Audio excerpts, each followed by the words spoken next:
Monday, everyone. Okay, so we've been made light of some new information. I'm not sure how new it is. It must be pretty new, though. So the tax deadline's June 1st, okay? And before we reported that you should, file your taxes by June 1st to make sure that you're going to get your child tax payments, GST payments, all that stuff on time.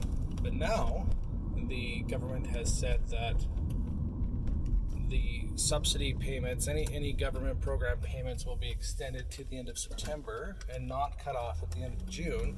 Now, that's not the new news. The new news is that penalties on late filing your personal income tax return will not happen until September 1st. So what does that mean? Taxes are due June 1st, but you're not going to get charged a late filing penalty until after September 1st. So that really means that your taxes are due September 1st, right? Because that's what we're going to do. As humans, we procrastinate as much as we possibly can. So I have a sneaking suspicion that we will be doing tax returns essentially all summer long. That's okay. Takes the pressure off now and adds it to the summer. Things will be a lot slower then, but it'll be good. Another thing I want to talk about is buying assets for your business. Okay, I get this question constantly. Should I buy this, whatever it is, vehicle, tool, whatever, to get a write-off in my company? And the answer is no. That's not a reason ever to buy an asset. Your corporate tax rate is 11%. Your personal tax rate, let's say it's 25%, okay? Because everybody's personal tax rate is different, right? But corporate tax rate, let's talk about that, 11%. So if you buy an asset, worth $1,000, you're only going to save $111 of that. That means, $890 is still coming out of your pocket. Where at the end of the day, what we're trying to do is our goal as accountants, our goal as people is to not pay less taxes. And I know that sounds really, really strange, but it's really true. Our goal is to have the most amount of money in our pocket. Okay, so think about that for a minute. We're not trying to lower taxes. We're trying to get the most amount of money in our pocket. So what does that mean?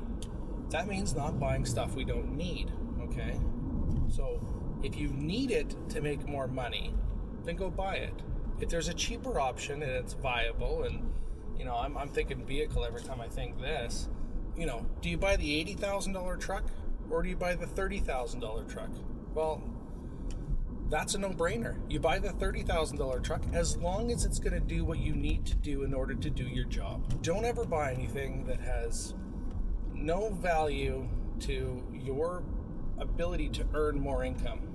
It's not a good idea, okay? That's why I drive this. This is a 2005 Pilot. I don't need anything else.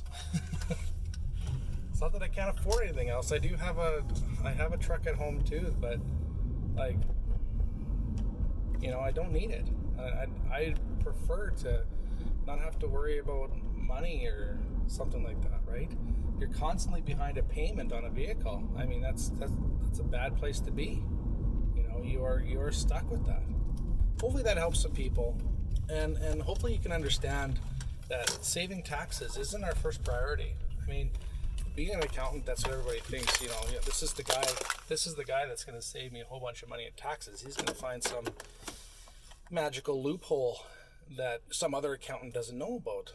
And sometimes that's true. Sometimes there's things that's overlooked. There's no magical loopholes. We're trying to get as most money back in your pocket as we possibly can.